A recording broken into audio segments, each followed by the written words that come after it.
Perang Saudara Tra Kerajaan Sunda, Banten versus Cirebon. Berawal dari ambisi Kesultanan Mataram atau penguasa Jawa pada saat itu untuk menguasai wilayah Sunda, terutama Banten dan Sunda Kelapa atau Jakarta saat ini, yang di dalamnya terdapat pelabuhan-pelabuhan dagang. Setelah sebelumnya Mataram berhasil menguasai beberapa pelabuhan di wilayah timur Jawa. Tidak bisa dipungkiri wilayah ini merupakan kawasan dagang yang sangat strategis. Bahkan pada masa kerajaan Pajajaran merupakan pelabuhan dagang internasional. Secara histori, wilayah Sunda Kelapa merupakan hak dari kekuasaan wilayah Banten setelah runtuhnya tahta kerajaan Pajajaran. Kesultanan Mataram yang kala itu diperintah oleh Amangkurat I dan Cirebon dipimpin oleh Panembahan Girilaya yang merupakan menantu dari Amangkurat I. Cirebon yang merupakan kerajaan dan wilayah yang berdaulat, namun dalam kenyataannya Cirebon tidak bisa lepas dari bayang-bayang Mataram. Dengan kata lain, Cirebon tunduk patuh kepada Mataram. Bisa jadi ini dikarenakan sang Raja Cirebon merupakan menantu dari Sultan Mataram. Mungkin ini salah satu siasat politik atas nama kerjasama yang dibangun oleh Mataram dan Cirebon. Di sisi lain, Banten yang pada saat itu dipimpin oleh Sultan Abdul Mafakir sudah mulai curiga atas ambisi dari Mataram yang ingin menaklukkan Banten. Melihat kekuasaan di Jawa yang semakin kuat dan mulai meluas ke wilayah barat yang tidak mungkin akan sangat membahayakan kerajaan Banten, Sultan Abdul Mafakir segera memperkuat pasukan perang dan armada laut untuk menjaga wilayah Banten dari serangan-serangan pasukan Mataram. Dan di bawah kepemimpinan Sultan Abdul Mafakir, Banten merupakan wilayah yang sangat maju dan memiliki armada perang yang sangat kuat. Beliau juga melakukan hubungan diplomatik dengan pihak luar, diantaranya dengan kerajaan Inggris dan Mekah. Percobaan penaklukan Banten oleh Kesultanan Mataram di bawah Amangkurat I dilakukan dengan berbagai cara. Namun, Mataram tidak menampakkan diri atas rencana itu. Salah satunya Mataram memakai cara dengan menekan Cirebon melalui Panembahan Girilaya, yang kala itu sebagai Raja Cirebon untuk dapat memujuk Banten agar tunduk pada kekuasaan Mataram. Amangkurat I memanfaatkan kewibawaan Cirebon sebagai simbol orang tuanya Banten, dengan harapan Banten mau menuruti kehendak Cirebon untuk takluk di bawah kekuasaan Mataram. Sementara itu, Panembahan Girilaya rupanya merasa berat hati dalam melakukan tugas dari Mataram untuk menaklukkan kerajaan Banten. Sebab menurutnya Banten tidak lain merupakan saudara sendiri, sama-sama keturunan Sunan Gunung Jati dan merupakan terah penguasa kerajaan Sunda, yaitu keturunan Prabu Siliwangi. Dua utusan kerajaan Cirebon yang dikirim ke Banten dengan jalan diplomasi ditolak mata-mata oleh Sultan Banten, sehingga jatuh harga diri Cirebon dan Mataram. Sultan Banten dikisahkan tidak mau tunduk di bawah raja manapun, selain pada Sultan Mekah yang sering berhubungan dan mengirimkan surat kepadanya, yang berisi pelajaran-pelajaran yang berhikmah. Sultan Mataram murka dengan sikap Banten yang menolak jalan diplomasi Cirebon untuk tunduk kepadanya. Dan akhirnya perang saudara antara Cirebon dan Banten yang dikompori Mataram pun terjadi. Peristiwa peperangan itu dikenal dalam sejarah Banten dengan nama Pagarage. Istilah Pagarage sendiri dimaksud suatu peristiwa serbuan negara Garage terhadap Banten. Istilah Garage sendiri merupakan nama lain dari kerajaan Cirebon. Sebenarnya tragedi ini adalah serbuan dari Mataram yang menggunakan bendera Cirebon.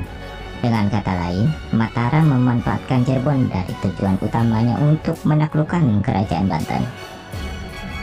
Dengan kesiapan dan kekuatan pasukan perang Banten yang dikenal memiliki armada perang yang sangat kuat, dan juga Banten memiliki banyak para ksatria atau jawara yang sakti mandraguna yang setia menjaga wilayah Banten, serangan pasukan tempur Cirebon dan Mataram pun bisa diatasi dan dipatahkan.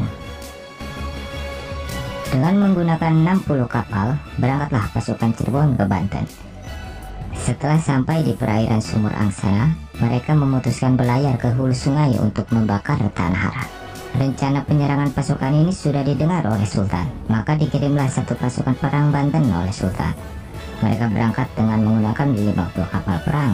Sultan pun menjanjikan hadiah sebanyak 2.000 real dan baju kebesaran kepada siapa saja yang sangat berjasa pada peperangan itu. Tibalah pasukan Cirebon di tanah Harap. Senopati Panjang Jiwa sebagai panglima perang Cirebon bersama sebagian kecil pasukannya berlayar masuk ke hulu sungai untuk menyelidiki keadaan. Tapi karena sebab yang belum jelas, Senopati Panjang Jiwa meletakkan senjatanya dan menyerahkan diri kepada salah satu panglima perang Banten, yaitu Demang Wirapaksa, lalu diikuti oleh pasukan-pasukannya. Selanjutnya, Senopati Panjang Jiwa dibawa menghadap Sultan di Surosoan. Karena tindakannya itu, Sultan memberi ampun dan hadiah-hadiah kepada mereka semua yang menyerahkan diri kepada Banten. Sedangkan pasukan Cirebon yang lain sedang menunggu kabar dari Senopati Panjang Jiwa.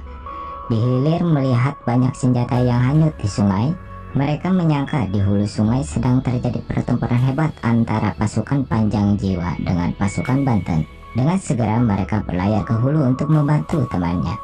Secara tiba-tiba pasukan Banten yang sebelumnya sudah berada di wilayah itu segera menyergap pasukan Cirebon. Serangan mendadak ini tidaklah mereka duga sama sekali.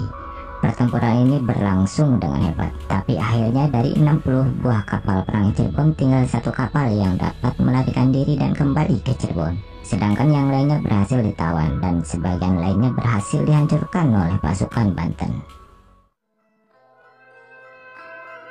Dan akhirnya pasukan Banten berhasil mengalahkan serangan besar dari pasukan Cirebon. Setelah peperangan itu, Banten merasa sakit hati pada Cirebon karena lebih memilih kepentingan Mataram ketimbang menjaga ikatan keluarga sesama keturunan Sunan Gunung Jati.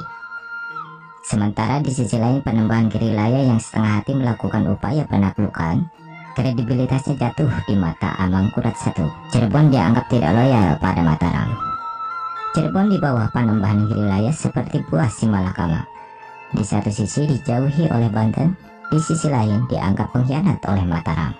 Puncaknya ketika Amangkurat I berniat menghapus kerajaan Cirebon dengan cara menahan Panembahan Girilaya bersama putra mahkotanya, yang mana peristiwa itu kemudian menyebabkan terbunuhnya Panembahan Girilaya dan terbuangnya putra mahkota kerajaan Cirebon, yang bisa mengakibatkan putusnya keberlangsungan tahta kerajaan Cirebon. Melihat itu, Banten mencoba tidak ikut campur dan tidak bereaksi apapun. Barulah setelah 16 tahun kewafatan Panembahan Girilaya, Banten mulai bertindak dengan dorongan batin yang merasa masih mempunyai ikatan dengan Cirebon. Rasa sakit hati Banten yang teramat dalam ke Cirebon pun hilang dengan sendirinya.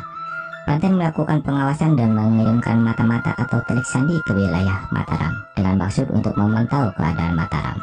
Peristiwa penyelamatan putra mahkota Cirebon di bawah sekapan Mataram itu baru terjadi antara tahun 1677 dan 1678, di mana pada waktu itu Amangkurat I sedang menghadapi pemberontakan dari rakyatnya sendiri, sehingga keadaan Mataram pun sedang tidak baik.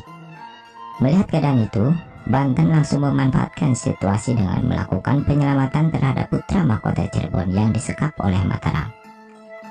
Misi yang dilakukan oleh Banten pun berjalan lancar dan putra mahkota Cirebon pun berhasil dibawa pulang ke Cirebon oleh pasukan Banten.